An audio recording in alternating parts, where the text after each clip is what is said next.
Mary. I'm a professional Indian matchmaker and I help women just like you find the right guy to start a serious long term relationship leading to marriage and family. Today, I'm walking you through exactly how I met five husband material men through the month of November, despite balancing a lot both on the personal and the professional front. And if you're wondering how to meet high quality husband material men, listen up. You're gonna love this.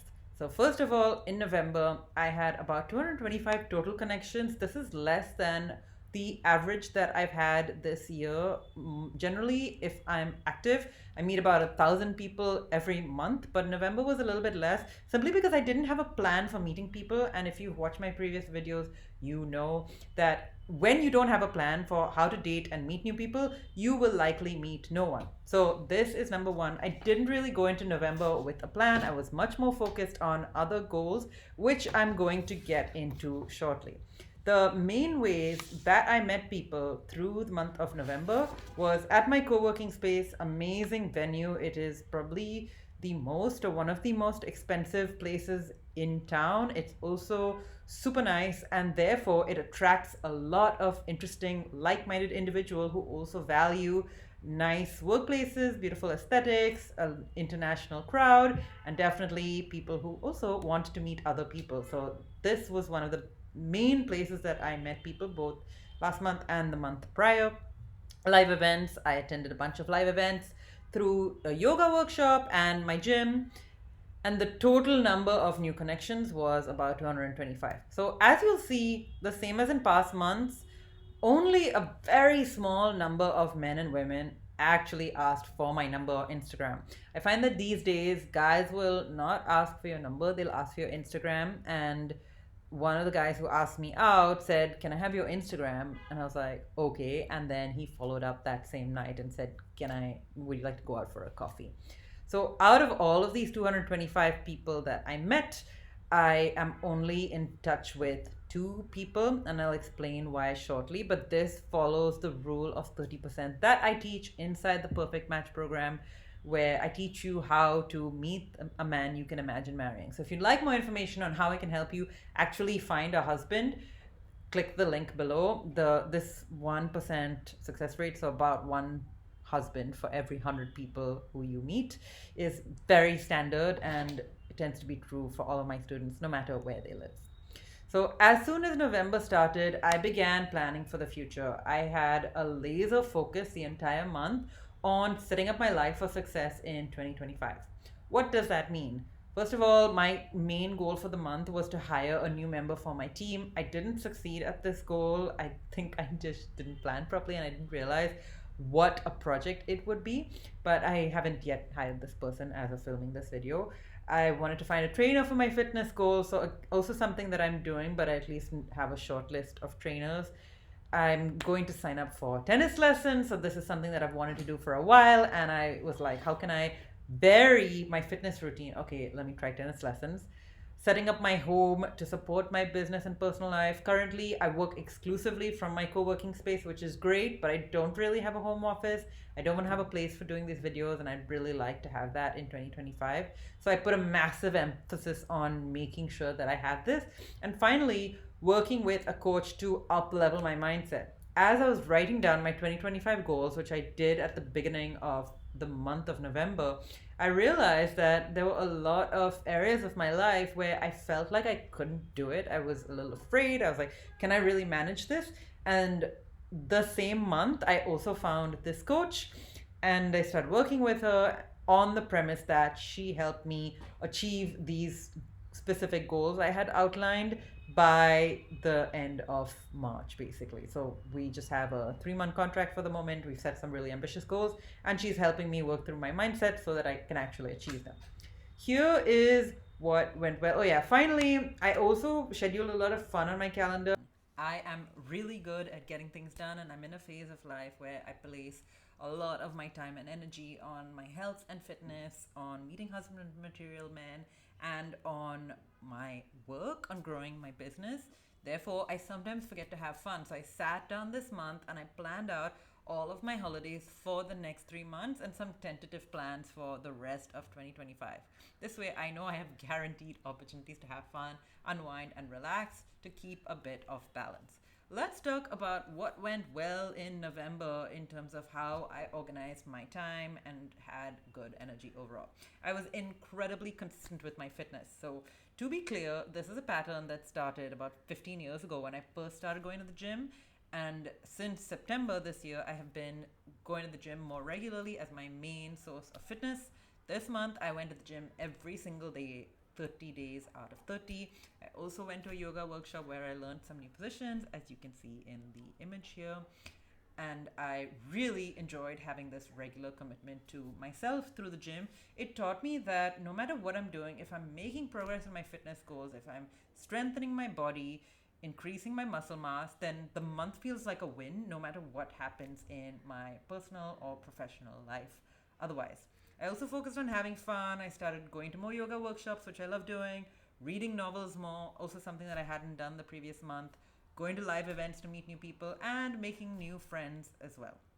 I got a lot of reading done while going on the train, so I have a total of 1 hour commute every day. I use this time to read. I read business books like this one. It's called Extreme Revenue Growth. Very nerdy, but I really enjoy this time. It's a little meditative, and I have taken to protecting this time. It's something that my coach has also recommended to me, is to have meditation time that is just for you, time that you can reconnect with who you are and who you want to be in the future. I refused to go out at night. This is something that I started doing in April and May of this year. I was getting exhausted going out late in the evening, then waking up the next morning to have a full day of work and exercise. I just cannot do it.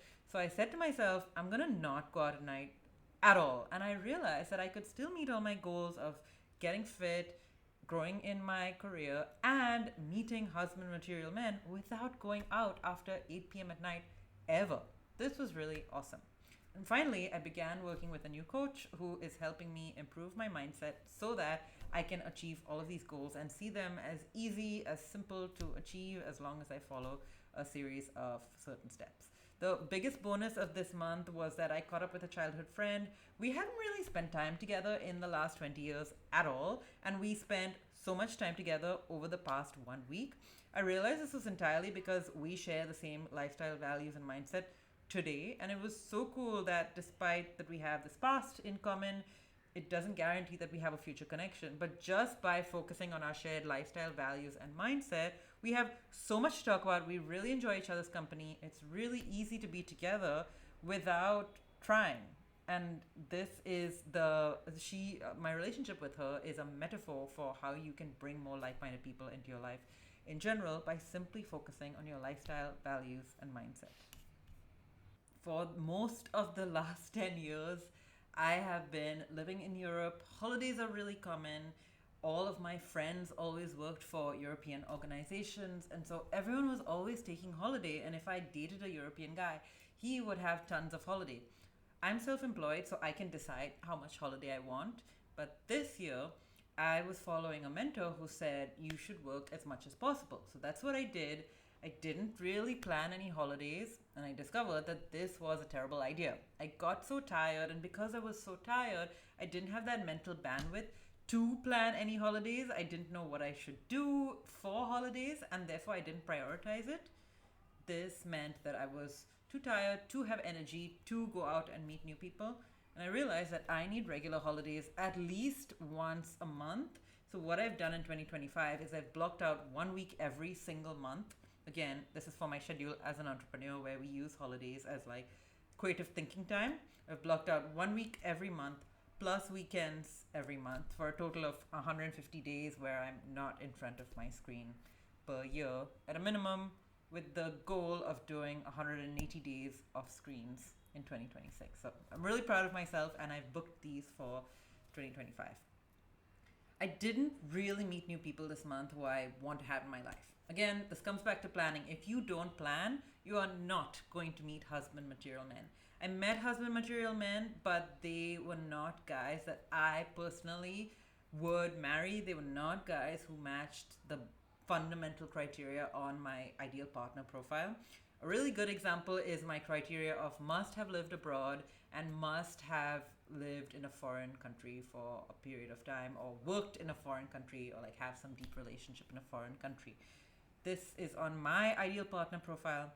I met some wonderful men who are definitely men I could marry, have a wonderful life with, start a family with. But when I asked them, hey, so what have you been up to in the last 35 years of your life? They were like, I've been here in the same city. I was like, oh, okay. So you're not that curious about the world. You're curious in like, let me go on holiday, but you're not curious in, let me go and live elsewhere kind of way. Finally, I decided to try dating apps. Out of curiosity, I meet lots of men organically, so I have no need for dating apps. But since I'm new in Mumbai, I thought, why not? And I discovered that, first of all, dating apps really vary on quality. I tried, I think it was Happen, which is a French app, really awful quality. And then I tried Bumble, amazing quality, really beautiful men with the same, me using the same photos. But dating apps as a lifestyle choice don't match my lifestyle.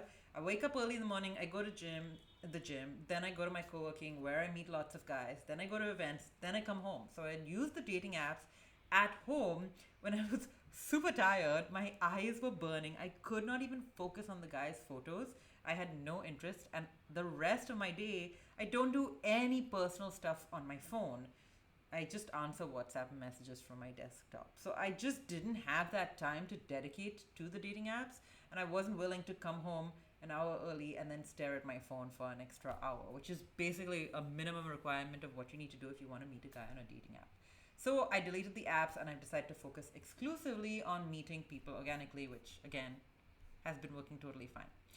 Overall, I learned that I need to be more black and white in my decisions. This was a very strong lesson I learned through hiring, and it was reinforced when I was hanging out with my childhood friend.